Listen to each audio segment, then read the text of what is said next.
আমি আল্লাহকে বাদ দিয়ে তোমরা যার অনুসরণ করো, আমি আল্লাহকে বাদ দিয়ে তোমরা যাকে ডাকো নিজের হাজাত পুরা করার জন্য, নিজের উদ্দেশ্য পুরা করার জন্য, মনস্কামনা পূর্ণ করার জন্য, আমি আল্লাহরে বাদ দিয়ে যাদের ডাকো ওরা তোমার মতো আমার গোলাম। তুমি যেমন আমার গোলাম, ওটাও আমার গোলাম। তুমি সূর্যের পূজা করো, সূর্য তো আমার গোলাম। তুমি চাঁদের পূজা করো, চাঁদ তো আমার গোলাম। তুমি তো গরু পূজা করো, গরু আমার সৃষ্টি। তুমি তো মাটি দিয়া তৈরি করা মূর্তি বানাইয়া পূজা করো, মাটি তো আমার বানানো। তুমি কাঠ দিয়া পাথর দিয়া মূর্তি বানাও, এগুলির সামনে মাথা নত করো, ওগুলি তো আমার কাঠ আমার পাথর সব আমার। আর আমার গোলামগুলির সামনে তুমি নিজে গোলামি করার জন্য মাথা পেতে দাও, ওই গোলাম তোমার কোনো উপকার করতে পারবে না। সুতরাং আত্মমর্যাদা সৃষ্টি হয়ে যায়, শখসিয়ত পয়দা হয়, পার্সোনালিটির সৃষ্টি হয়। ইমানের এটা সবচাইতে বড় উপকার। মানুষ হীনতা থেকে, নীচতা থেকে তাকে ঊর্ধ্বে উঠায় আনা হয়। মানুষ দেখতে পায়, যদি চোখ থাকে, যদি আকল থাকে, তাহলে দেখতে পায় যেগুলির সামনে তারা মাথা নত করে ওগুলি নিজেরও কোনো উপকার করতে পারে না, অন্যকে উপকার করা তো দূরের কথা, অপরের উপকারও সে করতে পারে না। একবার আল্লাহ নবীর কাছে এক মুশরিক এসেছিলেন। একজন মুশরিক এসেছে একটা ভাঙ্গা মূর্তি নিয়ে, একটা ভাঙ্গা মূর্তি নিয়ে এসেছে। হুজুর বললেন, তোমার মূর্তি ভাঙ্গা কেন? লোকটি বলল, হুজুর এটা হচ্ছে আমার খোদা, এইটারে নিয়ে আমি সব সময় থাকি যাতে সব রকমের বিপদ থেকে আমি বাঁচতে পারি। প্রতিমধ্যে আমার পেশাব পায়খানার হাজত হলো, এই মূর্তিকে আমি রাস্তায় দাঁড় করায় রেখে চলে গেলাম। পেশাব পায়খানার কাজ শেষ করে এসে দেখি যারে আমি খোদা বলি, যে আমার যে বিপদে বাঁচাবে, তার মাথা থেকে পা পর্যন্ত একদম ভিজা। ভাবলাম নিশ্চয়ই কোনো বরকতের পানি ছাড়া আর কি হতে পারে। এটাকে বরকতের পানি মনে করে আমি যখন চাটা আরম্ভ করলাম, চাটতে গিয়ে দেখি কেমন টক টক লাগে, আর একটা উদ্ভট উৎকট একটা দুর্গন্ধ, অ্যাসিডের মতো ঝাঁঝালো গন্ধ। জিনিসটা কি? চিন্তা করলাম, পানিটা যদি বরকতের হবে তাহলে তো এই রকমের গন্ধ হওয়া উচিত না।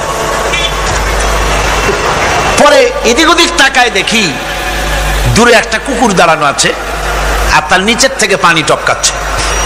তখন বুঝলাম যে এটা কোন বরকতের পানি। হুজুর মেজাজটা খারাপ হয়ে গেল, ঠ্যাংটা ধরে একটা আছাড় মারলাম। কুত্তার পেশাব দিয়া তুই নিজেরে বাঁচাইতে পারিস না, আমারে বাঁচাবি কেমনে? ওর জেহেন খুলে গেছে। হুজুর সাল্লাল্লাহু আলাইহি ওয়াসাল্লাম হেসে দিলেন। হাদিস শরীফে এসেছে, এই একদিন হুজুর হেসেছিলেন যখন তার দন্ত মোবারক সব বিকশিত হয়েছিল। হুজুর বলছেন, আমার কাছে কেন এসেছো তোমার এই ভাঙ্গা খোদারে নিয়ে? লোকটি বলছে, হুজুর আমি বুঝতে পেরেছি, আমি তো ভুলের মধ্যে ডুবেছিলাম, আমি বুঝতে পেরেছি এগুলি তো আসলে কিছুই না, আমি সত্যের সন্ধানে এসেছি, সত্যের আলোকে আমাকে পৌঁছে দেন। নবীজি পড়লেন, পড়ো লা ইলাহা ইল্লাল্লাহু মুহাম্মাদুর রাসূলুল্লাহ। এরা আপনাকে কি সাহায্য করবে? ও তো নিজের সাহায্যই করতে পারে না। কথা ঠিক কিনা? জোরে বলেন, পারে? পারে না, নিজেরই নিজে বাঁচাতে পারে না, আপনারে বাঁচাবে কেন? এই জন্য ইমান যখন আনে, ইমানের সবচাইতে বড় উপকারিতা হচ্ছে মানুষকে আত্মমর্যাদা দিয়ে দেয়। তার সম্মান, নিজের সম্মান সে বোঝে, সে বুঝতে পারে যেহেতু ক্ষমতা দুনিয়ায় কারো নাই, ক্ষমতার মূল উৎস আমার আল্লাহ রাব্বুল আলামিন। আল্লাহ পাক বলেছেন, আন্নাল কুওয়াতা লিল্লাহি জামিআ, সমস্ত ক্ষমতার উৎস কে? সন্দেহ আছে? আপনারা যেভাবে আল্লাহর নাম জিজ্ঞেস করলে যেভাবে বলেন, তাতে মনে হয় কিসের ফেব্রুয়ারিতে রোজা আসবে, রোজা এখনই শুরু হয়ে গেছে। আপনারা ভাতও খান নাই, ইফতারও করেন নাই, সেহরিও কপালে চলে নাই, এমনই দুরবস্থা। এরকম তো হওয়া উচিত না। আমি তো দীর্ঘদিনের লালিত স্বপ্ন ইসলামের বিপ্লব হবে চট্টগ্রাম থেকে, আর সেই মুজাহিদরা যদি আল্লাহর নামটা নিতে, যদি মহব্বতের সাথে না নিতে পারে, তো একটা কথা হইল। জোরে সোরে বলেন, সমস্ত ক্ষমতার উৎস কে? হ্যাঁ, এবার না বোঝা গেল যে পারবেন। আল্লাহ পাক হচ্ছেন সমস্ত ক্ষমতার উৎস। এইটা যদি বিশ্বাস করেন তাহলে আপনাকে পরাভূত করতে পারে, পরাজিত করতে পারে এমন ক্ষমতা এই পৃথিবীতে কারো। আল্লাহ রাব্বুল আলামিন বলেছেন, ওয়ামা লাকুম মিন দুনিল্লাহি মিন ওয়ালিয়্যিন ওয়ালা নাসীর। তিনি ছাড়া তোমাদের কোনো অভিভাবক নাই, সাহায্যকারীও নেই। মুমিনের ওলি কে? মুমিনের অভিভাবক কে? সাহায্যকারী কে? আল্লাহ পাক। আমার বন্ধুগণ, সুতরাং পার্সোনালিটি তৈরি হবে। ইমানের সবচাইতে বড় উপকারিতা, প্রথম উপকারিতা হচ্ছে এই, মানুষকে ব্যক্তিত্ব সম্পন্ন করে দেয়। সে কাউকে ভয় করে না, সকলে তারই ভয় পায়। কয় সুবহানাল্লাহ। আল্লাহ রাব্বুল আলামিন বলেন, ওয়াইন ইয়ামসাসকাল্লাহু বিদুররিন ফালা কাশিফা লাহু ইল্লা হুয়া ওয়া ইউরিদিকা বিখাইরিন ফালা রাদ্দা লিফাদলি। আল্লাহ পাক বলছেন, আল্লাহ রাব্বুল আলামিন তোমাকে যদি কোনো বিপদ দেন, এই বিপদ থেকে তোমাকে কেউ মুক্ত করতে পারবে না, কেউ বাঁচায় দিতে পারবে না। আল্লাহ যদি তোমার জন্য বিপদ রেখে দিয়া থাকেন, এই বিপদ থেকে বাঁচাবার ক্ষমতা কারো নাই। আর আল্লাহ যদি তোমাকে কোনো কল্যাণ দিতে চান, তাহলে সেই কল্যাণ প্রতিহত করতে পারে, সে কল্যাণের পথে বাধা দিতে পারে। আকাশে জমিনে এমন কেউ নাই। সুবহানাল্লাহ পড়ে। কাজে শক্তি তো সবটাই আল্লাহ রাব্বুল আলামিনের, ক্ষমতা সবটা কার? আল্লাহ সুবহানাহু ওয়া তাআলা। কল্যাণও করেন তিনি, আর অকল্যাণ যদি করেন সে অকল্যাণ থেকে বাঁচবার উপায় নাই। কল্যাণ যদি করতে চান, ঠেকাবারও কারো উপায়। মুমিন ব্যক্তির আত্মমর্যাদা এভাবে বেড়ে যায় ইমানের কারণে। এতটা ইমানের কারণে তার আত্মমর্যাদাটা এত বেড়ে যায় যে সে হক কথা বলতে গিয়া রিজেকের চিন্তা করে না, চাকরির চিন্তা করে না। হক কথাটা যদি বলি, আমি সরকারি চাকরি করি, হক কথা বললে পরে চাকরি থাকবে না। ইমামতি করি, হক কথা বললে পরে চাকরি থাকবে না। এই জাতীয় হীনমন্যতা তার মনের ভিতরে জায়গা পাবে না, যেহেতু কোরআন তার শিখাইছে। কিসের ভয়? রিস্কের চিন্তা করো। রিস্কের চিন্তা করার কোনো দরকার নাই। কোরআন তোমাকে বলে দিয়েছে, ঈমান এনেছো তুমি যার উপরে, ইন্নাল্লাহা হুয়ার রাজ্জাকু যুল কুওয়াতিল মাতিন। নিশ্চিতভাবে আল্লাহই হচ্ছেন মহান রিজেক দাতা। নিরঙ্কুশ ভাবে রিজেকের চাবিকাঠি তারই হাতে। তা আমার রিজেক যদি আল্লাহর হাতে হয়, এটা যদি বিশ্বাস করি, তাহলে মেম্বারের উপরে দাঁড়িয়ে হক কথাটা বলতে ভয় পাই কেন? চাকরি করি, হক কথাটা বলতে পারি না কেন? সরকারের কাছে আমার রিজেক্ট নয়, সেক্রেটারির কাছে, মুতাওয়াল্লির কাছে আমার রিজেক্ট নয়। আমার খাদ্য কার কাছে? আমার রিজেক্ট কার কাছে? এটা হলো সবচেয়ে বড় ভয়।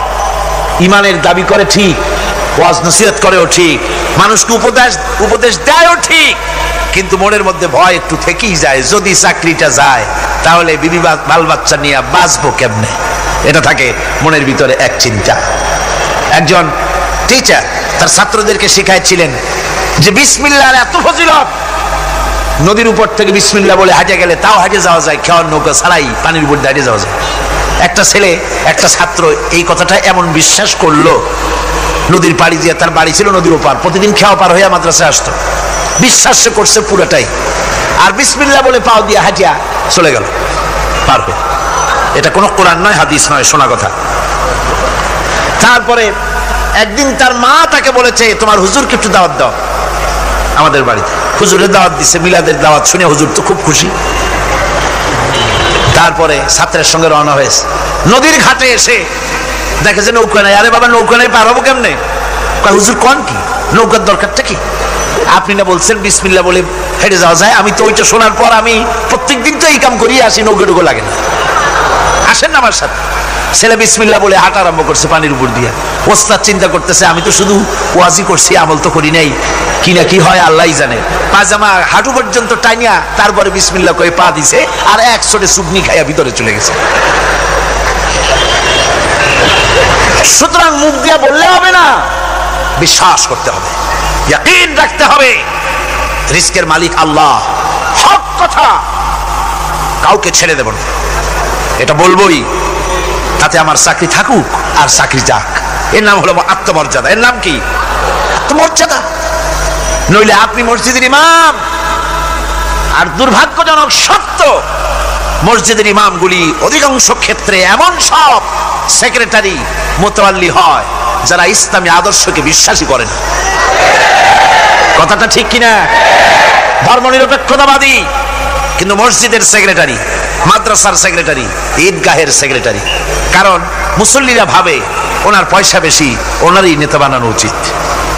অথচ কোরআন নিষেধ করেছে এমন কোন লোক মসজিদের মোতাওয়াল্লি সেক্রেটারি হতে পারে না যে ব্যক্তি আল্লাহর পথে পরিচালিত নয়, যে আল্লাহকে মানুষের চাইতে বেশি ভয় না করে, যে ব্যক্তির ভিতরে দ্বীন নাই, ঈমান নাই, ইসলামী আদর্শ নাই, শুধু পয়সার বিনিময় সেক্রেটারি মেম্বার মোতাওয়াল্লি হয়ে বসে আছে, আর ইমাম ভয়ের চড়ে কথা বলে না।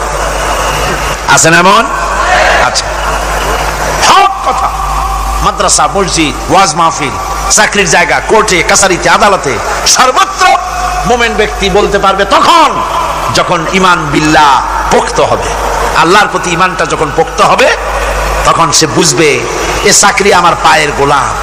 এখানে যদি আমার চাকরি না থাকে, অন্য জায়গা থেকে রিস্কের ব্যবস্থা আল্লাহ পাক আমাকে করে দিবেন। এটাই হচ্ছে ঈমান বিল্লাহর প্রথম উপকারিতা। পয়লা নম্বরের উপকারিতা, মানুষকে পার্সোনালিটি সৃষ্টি হয়ে যায়, তার মধ্যে শক্তি আসে, ঈমানি মজবুতি আসে, তার মধ্যে শখসিয়ত আসে, তার মধ্যে ব্যক্তিত্ব আসে, আত্মমর্যাদা আসে, আত্মসম্ভ্রম সৃষ্টি হয়। এটা হলো পয়লা নম্বরের উপকার। ঈমান আনার জন্য আল্লাহর প্রতি মানুষ ঈমান আনলে পরে 2 নম্বরের যে উপকারটা হয় সেটা হলো মানুষের ভিতর থেকে অহংকার দূর হয়ে যায়। অহংকার থাকে না। যে ব্যক্তি ঈমান বিল্লাহ যার ভিতরে ঢুকে যায়, আল্লাহর ঈমান পরিপূর্ণরূপে এসে যদি যায়, তাহলে তার ভিতরে অহংকার থাকে না। কেন থাকে না? অহংকার থাকে না এই জন্য, যেহেতু মুমিন ব্যক্তি জানে আল্লাহ রাব্বুল আলামিন জানে, আল্লাহ রাব্বুল আলামিনের সামনে বান্দা জানে, কথা বুঝতে পারে, কোরআন পড়ে জানে যে আমি আল্লাহর সামনে সম্পূর্ণ অসহায়। অসহায় যে যার কিচ্ছু নাই, সে কি অহংকার করতে পারে? অর্থ নাই, বিত্ত নাই, কিছু নাই, সে কি অহংকার করে? অহংকার কারা করে? অহংকার করে যাদের অর্থ আছে, বিত্ত আছে, শিক্ষা আছে, বিদ্যা আছে, স্বাস্থ্য আছে, জমি আছে, জমা আছে, বাড়ি আছে, কল আছে, কারখানা আছে, গাড়ি আছে, এরাই না অহংকার করে। কিন্তু ঈমান বিল্লাহ যখন আসি, তখন সে বুঝতে পারে আমার শক্তি কোনো শক্তি নয়। ওয়া হুয়াল কাহিরু ফাওকা ইবাদি। সমস্ত আল্লাহ রাব্বুল আলামিন বলছেন সমস্ত বান্দার উপরে কর্তৃত্ব হচ্ছে আল্লাহ পাকের। আল্লাহর কর্তৃত্ব থেকে বেরিয়ে আসার ক্ষমতা কারো নাই। সবচাইতে শ্রেষ্ঠ শক্তি কার? আল্লাহ পাক। ওই আল্লাহ রাব্বুল আলামিন বলেছেন, চ্যালেঞ্জ করেছেন, যদি সম্ভব করতে পারো, অহংকার করতেছো, বড়াই করতেছো, যদি সম্ভব করতে পারো আমার জমিন থেকে বেরিয়ে যাও। যদি সম্ভব করতে পারো, অহংকার তো খুব করো, বাস করো আমার জমিনের উপরে, খাও আমার ফসল, জীবন আমি দিলাম, চক্ষু আমি দিলাম, আমার চোখ দিয়ে দেখো, আমার দেওয়া কান দিয়ে শোনো, আমার দেওয়া বিবেক দিয়ে চিন্তা করো, সব তো আমি দিয়েছি, তারপরেও যদি অহংকার করো। ইয়া মাশারাল জিন্নি ওয়াল ইনসি ইন ইসতাতাতুম আন তানফুযু মিন আকতারিস সামাওয়াতি ওয়াল আরদ ফানফুযু লা তানফুযুনা ইল্লা বিসুলতান। হে পৃথিবীর মানুষেরা, হে পৃথিবীর জিনেরা, ইয়া মাশারাল জিন ওয়াল ইনস, হে পৃথিবীর মানুষ, মনুষ্য জাতি এবং জিন, যদি সম্ভব করতে পারো তাহলে আমার ইহাতা থেকে, আমার জমিন থেকে, আমার জমিনের উপর থেকে বেরিয়ে যাও। এমন দেশে যাও যেখানে আমার সূর্য নাই, যেখানে আমার চন্দ্র নাই, যেখানে আমার আলো নাই, যেখানে আমার বাতাস নাই, অক্সিজেন নাই, আমার পানি নাই, এমন কোন জায়গা যদি পাও বেরিয়ে চলে যাও। যাও, যাবে? আর যারা জবাব দিলেন না তারা পারবেন বুঝি? যাওয়া যাবে? আল্লাহ পাক বলছেন ফানফুযু লা তানফুযুনা ইল্লা বিসুলতান। আমার রাজত্ব থেকে, আমার ইহাতা থেকে, আমার পরিমণ্ডল থেকে, আমার কর্তৃত্ব থেকে বেরিয়ে যাওয়ার কোনো মত নাই। কেউ বেরিয়ে যেতে পারবে না। আকাশ দিয়ে জমিন দিয়ে পরিবেষ্টন করে রেখেছি, পালাবার উপায় নাই, ভাগবার জায়গা নাই। এই কথা মুমিন যখন পড়ে আস্তে করে মাথা নিচু হয়ে আসে, আমি কত দুর্বল আমার মহান আল্লাহর সামনে। সুবহানাল্লাহ। এই জন্য আমি বলি, কিসের বড়াই করবেন? কিসের বড়াই? বিদ্যার বড়াই? কতটা বিদ্যা অর্জন করেছেন? কতটুকু শিখেছেন? আপনার থেকে আরো অনেক শিক্ষাবিদ রয়েছেন, আবার তার থেকে আরো অনেক শিক্ষাবিদ রয়েছেন। কতটুকু শিখেছেন? এখনো ছাত্র অনেক কিছু আছে যা আপনি আজও জানতে পারেন নাই। সারা জীবন আমরা তালিবে ইলম, সারা জীবন আমরা ছাত্র। মুহাদ্দিস হন, মুফাসসির হন, প্রফেসর হন, প্রিন্সিপাল হন, যেই হন না কেন, চিকিৎসাবিদ, চিকিৎসা বিজ্ঞানী, রাষ্ট্রবিজ্ঞানী, দার্শনিক, যেই হোক না কেন, সব ছাত্র। সব কি? ছাত্র। বহু কিছু এমন আছে যা আজও মানুষ উদ্ধার করতে পারে নাই, শিখতে পারেনি। সুতরাং শিক্ষার বড়াই করবে। এরপরে অর্থের বড়াই করবা। কয়টা টাকার মালিক হয়েছে তুমি? টাকার বড়াই করে মানুষ। জিজ্ঞেস করা হয়, মিয়া সাহেব রোজা রাখেন না কেন? কয় রোজা রাখবো, চাউলের অভাব আছে নাকি? না ধানের অভাব আছে, না টাকার অভাব আছে। নাউজুবিল্লাহ। কত টাকা হয়েছে? আল্লাহ রাব্বুল আলামিন যদি ইচ্ছা করেন এমন রোগ দিয়া দিতে পারেন, হার্টের ভিতরে ক্যান্সার দিয়ে দিতে পারেন, ব্রেনের ভিতরে টিউমার দিয়ে দিতে পারেন, রক্তের ভিতরে ক্যান্সার দিয়ে দিতে পারেন, হাড়ের ভিতরে ক্যান্সার ঢুকাই দিতে পারেন। এমন রোগ হয়ে যেতে পারে ডাক্তারের 14 গোষ্ঠী গুলে খেলেও রোগ ভালো হবে না। সারা জীবন যত টাকা কামাই করেছেন, গোষ্ঠী বেচতেও ঔষধের পয়সা হবে না। পারবে কিনা আমার আল্লাহ? জোরে বলেন, পারবেন কিনা? পারবেন। প্রচন্ড ক্ষমতা। কাজী বান্দা যখন এগুলি পড়ে মাথাটা নিচু হয়ে আসে যে ক্ষমতা তো তার, বড়াই করার কোনো উপায় নাই। আমরা কিতাবের মধ্যে পড়েছিলাম, সেই আল মুস্তাতরফ একটা কিতাব ছিল, আলেমে পড়ানো হতো। মৌলানা শামসুদ্দিন সাহেব পড়েছেন নিশ্চয়ই? জি, ওলামারা পড়েছে। সেই কিতাবে আলেম ক্লাসে পড়ানো হতো তখন আমাদেরকে একটা আরবি সাহিত্য। ওই আরবি সাহিত্যের ভিতরে পড়েছিলাম, সেখানে এক জমিদার বিবাহ করছে, তারপরে তার নবপরিণীতা স্ত্রীকে নিয়ে খেতে বসেছে। এমন সময় এক ভিক্ষুক এসেছে। জমিদার রাগ হয়ে দরজার কাছে দিয়ে বেচারাকে ধমক দিয়ে বের করে দিয়েছে, ভিক্ষা নেওয়ার আর তুমি সময় পাও না, আমি বিয়ে করেছি, নতুন বউ নিয়ে খাইতে বসছি, গলায় ধাক্কা দিয়া ফালাইয়া তারপরে তাড়াই দিছে। বাস কয়েক বছর পর এই জমিদারের জমিদারি গেল, টাকা গেল, পয়সা গেল, সব শেষ। বউ পুষবে এমন পয়সাও নাই, বউ তার থেকে বিচ্ছিন্ন হয়ে গেল, বউকে তালাক দিয়ে দিল। দীর্ঘদিন পর এই স্ত্রী বিবাহের একটা প্রস্তাব এলো আর এক জমিদারের সাথে, আর এক এলাকার নতুন এক জমিদার হয়েছে, তার সঙ্গে বিবাহের প্রস্তাব এলো। এরপরে সেই বিয়ে হয়ে যাওয়ার পর নতুন জমিদারের সাথে এই স্ত্রী বসে খানা খেতে বসেছে প্রথম দিন। এমন সময় দরজার কাছে এক ভিখারি এসে হাজির। নতুন জমিদার বলছে, বউ আমরা তো খেতে পারবো, আমাদের খাবারের প্লেটটা আজকে প্রথম তোমাকে নিয়ে খেতে বসেছি, এই খাবারের প্লেটটা ধরেই তুমি ভিখারিকে দিয়ে আসো। বউ খাবারের প্লেটটা ভিখারির হাতে দিতে গিয়ে সেন্সলেস হয়ে পড়ে গিয়েছে, বেহুশ হয়ে পড়ে গিয়েছে। নতুন জমিদার অনেকক্ষণ অপেক্ষা করলো, বউ ফেরে না কেন, যায় দেখে বেহুশ। মুসাফির সেখানে দাঁড়ানো। কিছুক্ষণ পর বউয়ের হুশ হলো, জিজ্ঞেস করলো, হয়েছে কি, তুমি এরকম পড়ে গেল কেন? এই মুসাফিরকে দেখে বউ বলতেছে, আল্লাহর কসম, তুমি যখন আমাকে প্লেট ভরা খাবার দিয়ে পাঠাই দিলা ভিক্ষুককে দেওয়ার জন্য, যারে ভিক্ষা দিতে গেলাম, আল্লাহর কসম করে বলি, এ হচ্ছে আমার সেই প্রথম স্বামী। এবার ওই জমিদার বলতেছে, তুমি যেমন কসম করে বলতেছো এই হলো তোমার প্রথম স্বামী, আমিও আমার আল্লাহর নামে কসম করে বলি আমিও সেই ভিখারি যেদিন তোমরা খেতে বসেছিলে আর আমি ভিক্ষা নিতে গিয়েছিলাম, আমাকে দরজা থেকে তাড়ায় দিয়েছিলে। সুতরাং বড়াই করো না, অর্থে টাকার বড়াই করো না, অহংকার করো না, স্বাস্থ্যের বড়াই করো না, স্বাস্থ্য ভালো, অহংকার করো না। আল্লাহ যদি ইচ্ছে করেন এক রাত্রের মধ্যে মাত্র আধা ঘন্টা 15 মিনিটের ভিতরে কয়েকবার পাতলা দাস্ত দিয়া জনমের মতো শেষ করে দিতে পারেন কিনা? সুতরাং মানুষ ঈমান বিল্লাহ, আল্লাহর প্রতি ঈমান মানুষকে এভাবে বিনয়ী করে দেয়। আলহামদুলিল্লাহ, অহংকার বলে কিচ্ছু থাকে না তার, সে আগে সালাম দেয়।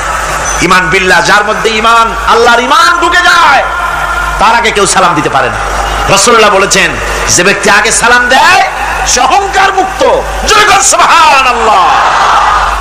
এখন তো সালাম শুধু পেতে চায়। দারোগা চিন্তা করে পুলিশের আমারে সালাম দেবে, আমি ওরে সালাম দিতে যাবো কেন? ও প্রত্যেকদিন আমারে দেয় স্যালুট, আমি দেবো ওরে সালাম, একটা কথা। এসপি মনে করে ইন্সপেক্টর আমারে সালাম দিবে, আইজি মনে করে এসপিরা আমারে সালাম দিবে, প্রেসিডেন্ট মনে করে মন্ত্রীরা আমারে সালাম দিবে, হুজুররা মনে করে মুরিদরা আমারে আগে সালাম দিবে। না, এটা সুন্নাতের খেলাফ। রাসূলুল্লাহর আগে কেউ সালাম দিতে পারে নাই। জোরে কোন সুবহানাল্লাহ। আগে সালাম দাও।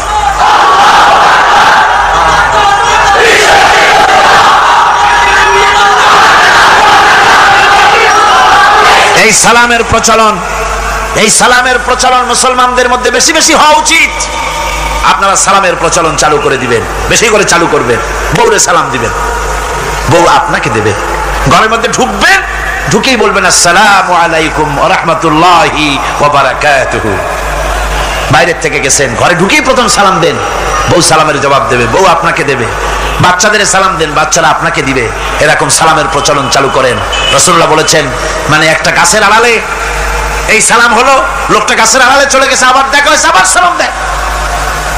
এখন এই সালাম কমে গেছে, এখন সালামের পরিবর্তে অনেক কিছু হয়েছে। সালাম দেয়, তার জবাবও দেয় না। যদি বলে কেউ গরিব মানুষ সালাম দিয়েছে বড় লোক করে, আসসালামু আলাইকুম, ওয়ালাইকুম আসসালাম বলতে চায় না, একটু মাথা নাড়ে। তারপরে জিজ্ঞেস করে, স্যার কেমন আছেন? এই যাচ্ছে, কেটে যাচ্ছে। কি কেটে যাচ্ছে? তোমার কল্লা?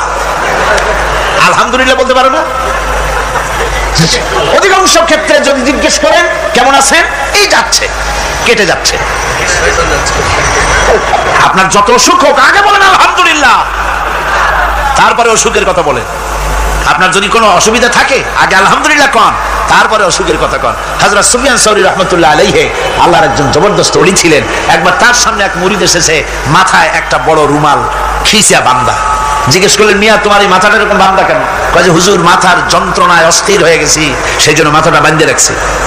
এরকম ব্যথা কয়দিন হয়েছে? কয় যে না, সবসময় হয় না, বছরে 2-1 বার হইলেও পারে, না হইলেও পারে। বলে বছরে 2-1 বার মাথা ব্যথা হয়, সেই ব্যথাটা দড়ি দিয়া বান্ধা মানুষকে দেখাইলা যে আমার ব্যথা হয়েছে, অসুবিধাটা দেখালে, আর যতদিন ভালো ছিলে ওইটার প্রমাণ স্বরূপ মাথায় কি বান্ধা মানুষকে দেখাইছো। সুতরাং শুকরিয়া আদায় করো সব সময়। আলহামদুলিল্লাহ আলা কুল্লি হাল, সব অবস্থা আমি ভালো আছি, আমার থেকে আরো অনেক খারাপ আছে। সুতরাং সালামের প্রচলন তারাই করে বেশি যারা বিনয়ী হয়। অহংকার যাদের মধ্যে জায়গা পায় না। অহংকার পাবে কি করে? বান্দা কোরআন থেকে জেনেছে, ওয়াল্লাহুল গানিয়্যু ওয়া আনতুমুল ফুকারা। আল্লাহ রাব্বুল আলামিন বলেন, তোমরা হলে সবাই ফকির, তোমরা হলে সব মুকাবিক্কি, আর একমাত্র আল্লাহ রাব্বুল আলামিন বেনিয়াজ। আল্লাহই শুধু বেনিয়াজ, আর সব কি মুকাবিক্কি কার কাছে? আল্লাহর কাছে। এই জন্য বিনয়ী হতে হবে। এই যে জমিনটা বাস করি, জমিনটা কার? চিল্লায় কোন কার? লিল্লাহি মা ফিস সামাওয়াতি ওয়া মা ফিল আরদ। আকাশ ও তার, জমিনও। এই কথা যদি জানা থাকে, বিশ্বাস থাকে, তাহলে সেই ব্যক্তি অহংকার করতে পারে না, সে বিনয়ী হয়। ঈমান বিল্লাহ তাকে বিনয়ী বানায় দেয়। আর বিনয়ী মানুষ, নিরহংকার মানুষই আল্লাহর কাছে বেশি পছন্দ। এই ঈমান তার ভিতরে এই কথা জাগ্রত করে দেয়, আমি যদি একটা গাড়ির মালিক হয়ে থাকি, আমি যদি একটা বাড়ির মালিক হয়ে থাকি, আমি যদি স্ত্রী পুত্র সন্তান পেয়ে থাকি, আমি যদি মন্ত্রী হয়ে থাকি, আমি যদি কিছু পেয়ে থাকি, আমার হাতের কামাই দ্বারা পাই নাই। আল্লাহ শিখাই দিচ্ছেন ওয়ামা বিকুম বিনিমাতিন ফামিনাল্লাহ, যত নেয়ামত তোমরা পেয়েছো সব আল্লাহ রাব্বুল আলামিন দিয়েছেন। জোরে বলেন সুবহানাল্লাহ। দাতাকে ভুলে যেও না, আল্লাহর কাছে বিনয়ী হও। সমস্ত নেয়ামত একমাত্র তিনি দিয়েছেন। ঈমান বিল্লাহর দ্বারা মানুষের এই গুণ সৃষ্টি হয়, এই উপকার হয় মানুষের, যে সে বিনয়ী হয়ে যায়। আল্লাহ পাক কোরআনে কারীমের মধ্যে আরো বলেন ওয়ালা তামশি ফিল আরদি মারহান ইন্নাকা লান তাখরিকাল আরদা ওয়ালান তাবলুগাল জিবালা তুলা। ওয়ালা তামশি ফিল আরদি মারহান, আমার এই জমিনের উপরে অহংকার করে হেঁটো না। আল্লাহ পাক নিষেধ করেছেন জমিনের উপরে অহংকার করে হেঁটো না। এর জমিনের উপরে অহংকার করে হাঁটতে গিয়া তুমি পদাঘাত করে আমার জমিনটারে ফাটাই দিতে পারবে না, আবার অহংকার করে লাভ দিয়া আমার পাহাড়টার উচ্চতাও ছাড়াই যেতে পারবে না। যখন তুমি পাহাড়ের উচ্চতা ছাড়াতে পারবে না, যখন জমিনটারে লাথি মেরে ফাটাই দিতে পারবে না, তখন আবার অহংকারটা কিসের? কিসের অহংকার? নিজের দিকে তাকাও, তোমারে আমি বানাইছি কি দিয়া? তোমার পেটের মধ্যে কি? তোমার শরীরের মধ্যে কি? মলমূত্র দিয়ে পেটটা ভরা, আর দুনিয়ায় এসেছো এক ফোঁটা নাপাক পানি দিয়ে। যে নাপাক পানি ফোঁটা শরীর থেকে বেরিয়ে গেলে পরে গোসল ওয়াজিব হয়ে যায়, ফরজ হয়ে যায়। এমন একটা নাপাক পানি যার জন্মের উৎস, তার তো অহংকার করার শোভা পায় না। অহংকার করবেন কেবলমাত্র কে? চিল্লায় বলেন কে? হাদিসে কুদসির ভিতরে এসেছে, আল্লাহ পাক বলেছেন অহংকার হচ্ছে আমার ইজা, অহংকার হচ্ছে আমার চাদর। যে ব্যক্তি অহংকার করে সেজন্য আমি আল্লাহর চাদর নিয়ে টানাটানি করে। জোরে কর নাউজুবিল্লাহ, চিল্লায় কর নাউজুবিল্লাহ।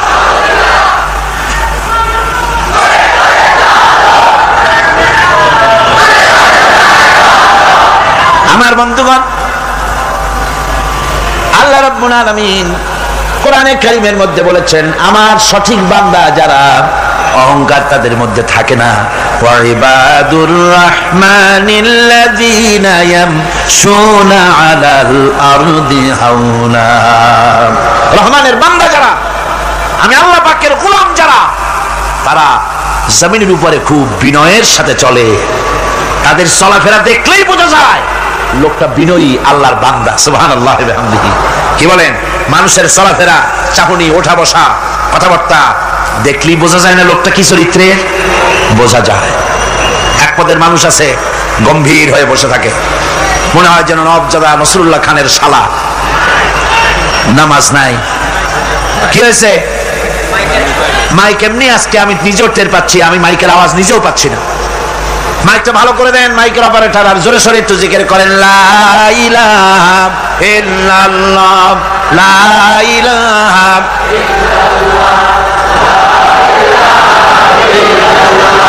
লা ইলাহা।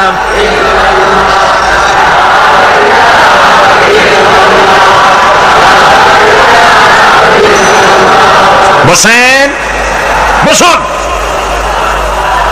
লা ইলাহা ইল্লাল্লাহ, লা ইলাহা, লা ইলাহা,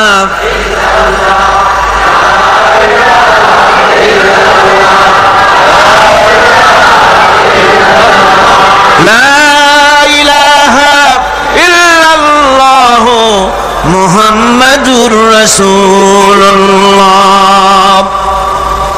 বন্ধুগণ, আল্লাহর প্রতি ঈমান আনলে পরে যে গুণ সৃষ্টি হয়, যে গুণাবলী সৃষ্টি হয়, সেই গুণের মধ্যে 2 নম্বরের গুণটা আমি বললাম, বিনয় এবং বিনম্রতা সৃষ্টি হয়, অহংকার মুক্ত হয়ে যায়। এটা হলো 2 নম্বরের উপকার। প্রথম নম্বরের উপকার হচ্ছে মর্যাদা সৃষ্টি হয়।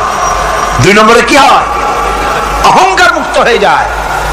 আল্লাহ রাব্বুল আলামিনের উপর ঈমান আনলে পরে, ঈমান বিল্লাহ যখন এসে যায় ভিতরে, আল্লাহর প্রতি যখন ঈমান পরিপূর্ণতা লাভ করে, তখন তার 3 নম্বরের উপকার যেটা হয় সেটা হলো সে নির্ভীক হয়ে যায়, তার মধ্যে বীরত্বের সৃষ্টি হয়। জোরে বলেন আলহামদুলিল্লাহ।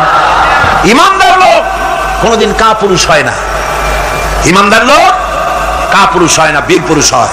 আর পৃথিবীতে কাপুরুষেরা কোনো ইতিহাস সৃষ্টি করতে পারে না।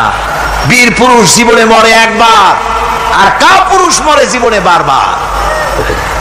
পাতি শিয়ালের ডাক শুনে চিতই পড়ে, ট্রাকের টায়ার পাংচার হয়েছে আওয়াজ শুনে হার্ট ফেল করে। এই হলো যারা নাকি ইমানের দিক থেকে দুর্বল, তাদের এই অবস্থা। আর ইমানদার যারা, তারা বোমার আওয়াজ শুনে পালায় না, বরং আহত সিংহের মতো আওয়াজ যেদিকে হয়েছে সেদিকে ছোটে গিয়ে দেখে তার কোনো ভাই আহত হয়েছে কিনা। এটা হলো ঈমান বিল্লাহর তৃতীয় গুণ, তৃতীয় উপকার। আল্লাহর প্রতি ঈমান আনলে পরে মানুষ নির্ভীক হয়ে যায়। মানুষের সবচাইতে ভয়টা কি কম তো বলতে পারেন? সবচাইতে বড় ভয় কিসের? মৌতের। অবশ্য কেউ কেউ বড় ভয় বউকেও মনে করে যে বউ হলো সবচাইতে বড় ভয়ের জিনিস। স্ত্রীকে অনেকে মৌতের চাইতেও ভয় মনে করে। একবার নাকি একজন দেশের বাদশাহ, তিনি বলছিলেন মন্ত্রীকে যে আমার দেশের লোকেরা সবচাইতে কারে বেশি ভয় করে? মন্ত্রী বলছে দেশের লোকেরা সবচাইতে বউকে বেশি ভয় করে। এটা একটা কথা হলো নাকি? প্রমাণ করতে যদি না পারো তাহলে তোমার চাকরি শেষ। প্রধানমন্ত্রী তো মুসিবতে পড়ে গেছে। তারপরে সমস্ত লোক ডেকেছে, সমস্ত শহরবাসীকে দেখে তারপরে বলছে তোমরা যারা বউকে ভয় করো না তারা সব এদিকে আসো, আর যারা বউকে ভয় করো তারা এ পাশে থাকো। এখন যারা ভয় করে তারা সব একদিকে চলে আসছে। একটা শুকনা শাকনা মানুষ একা দাঁড়ায় আছে, ভয় করে না সেই দলে, আর সব একদিকে। বাদশা আশ্চর্য হয়ে গেল, সব মানুষ ভয় করে একদিকে চলে আসলো, আর তুমি একা শুকনা শাকনা মানুষ, তুমি বউকে ভয় করো না, ব্যাপারটা কি? কয় যে না, বউকে ভয় করি কিনা তা জানি না, আমি আসার সময় আমার বউ বলে দিয়েছে সব লোক যেদিকে যাবে সেদিকে যাবে না, একা দাঁড়ায় থাকবে একদিকে।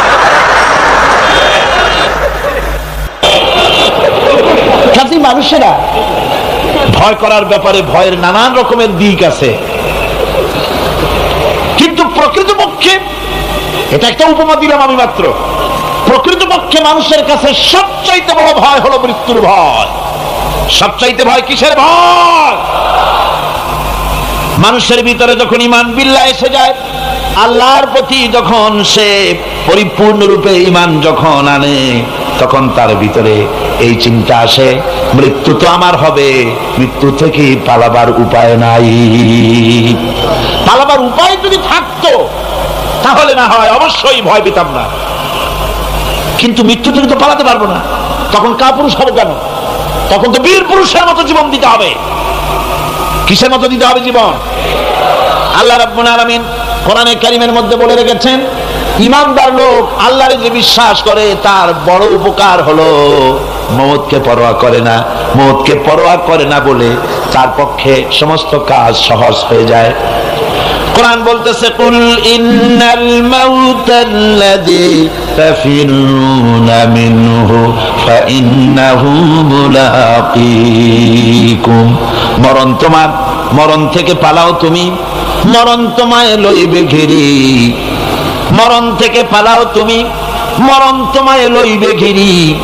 যদিও সুদূর আকাশ পানে লুকাও সেথায় লাগিয়ে ছিড়ি। হে মহারোগের চিকিৎসক নাই, নাই সে ঔষধ জগতে। খুঁজিয়া কাতর হইলে কি হবে, পারিবে না তারে ফিরাতে। মৃত্যু আসবেই, মৃত্যুর হাত থেকে বাঁচবার কোন উপায় যখন নাই, তখন সেই মওত, কাপুরুষের মওত কেন হবে? ঈমান এই উপকার করে মানুষকে, বুকটারে বড় বানায় দেয়। মানুষ শুকনা হতে পারে কিন্তু কলিজাটা বিরাট হয়, তার কলিজাটা বড় হয়ে যায়, আল্লাহর ভয় তার মধ্যে আসে। যেহেতু সে জানে, কোরআনে কারীমের মধ্যে আল্লাহ পাক বলেছেন, আইনামা তাকুনু ইউদরিকুমুল মাউতু ওয়ালাউ কুনতুম ফি বুরুজিন মুশাইয়াদা। আল্লাহ পাক বলেন, দুর্গের ভিতরে যদি তুমি পালায় থাকো, মৃত্যু সেখানে গিয়া তোমারে খুঁজে বের করবে, এড়াতে পারবে না। একজন তার বাড়িতে কুত্তা দিয়া বাড়ি ভরে ফেলেছে। ঘরের কুত্তা, খাটের নিচে কুত্তা, ড্রয়িং রুমের কুত্তা, বেডরুমের কুত্তা। তার বন্ধু এসে বলে, ভাই তোমার বাড়ি এত কুত্তা কেন? আগে তো তুমি এত কুত্তা পাগল ছিল না, এত কুত্তা পালতেছো কেন? কয় যে ওয়াজ শুনে আসছে। আশ্চর্য কথা, ওয়াজ শুনে তুমি কুত্তা পালা আরম্ভ করলা? কয় যে না, সব কথা শুনে নাও না আগে। বলে কি? কয় যে ওয়াজের মধ্যে শুনলাম রাসূলুল্লাহ বলেছেন যে বাড়িতে কুত্তা থাকে ঘরের মধ্যে আর প্রাণীর ছবি থাকে, ওখানে নাকি ফেরেশতা আসে না। তা আমি কুত্তা রেখে দিছি, ঘরের থেকে বাইর হই না, আজরাইল আসতেও পারবে না, আমার জানও কবজ হবে। বন্ধু ছিল খুব চালাক। বন্ধু কয় যে ও কুত্তাওয়ালা বন্ধু, বুঝলাম আজরাইল আসবে না, কিন্তু কুত্তা কি কিয়ামত পর্যন্ত বাঁচে না মরে? কয় যে না ভাই, কুত্তা তো মরে। কয় কুত্তা মারে যে ফেরেশতায়, তোমারে মারবে সেই ফেরেশতায়। পালাবা কেমনে? পালাবার উপায় যেখানেই থাকেন, বাড়িতে হোক, গাড়িতে হোক, দেশে হোক, বিদেশে হোক, মৃত্যু যখন আসবে, মৃত্যুর হাত থেকে এড়াবার কোন উপায়। আমার বন্ধুগণ, মৃত্যু থেকে বাঁচবার কোন উপায় নাই। এজন্য এই ক্ষণস্থায়ী জীবনের সুখময়, অনন্তকাল সুখময় জীবনকে মানুষেরা, ইমানদার লোকেরা জলাঞ্জলি দিয়ে চির সুখময় আল্লাহর জান্নাতে যাওয়ার জন্য জীবন দিতে মোটেও তাদের বাধে না। জীবন দিতে হবে আল্লাহর রাস্তায়। যখন মরবই, বাসা যখন যাবে না, বাসা কি যাবে? চিল্লা এখন যাবে? রাসূলুল্লাহ যখন বাঁচেন নাই, কত বড় কথা! আল্লাহ রাসূল যখন বাঁচেন নাই, তো পৃথিবীতে কে বাঁচবে? রাসূলের যখন ইন্তেকাল হয়েছে, সবাইকে মরতে হবে, কোনো সন্দেহ নাই। সন্দেহ আছে? মরা লাগবে। সেই মওতটা ঈমান বিল্লাহ, আল্লাহর প্রতি ঈমান আনলে পরে ওই মওতের ভয় আর থাকে না। মনটা তখন নির্ভীক হয়ে যায়, সে বীর হয়ে যায়। তখন তার মন বলে, মরা যখন লাগবে, জীবনটা যিনি দিয়েছেন তার জন্য দিয়ে দেই না কেন?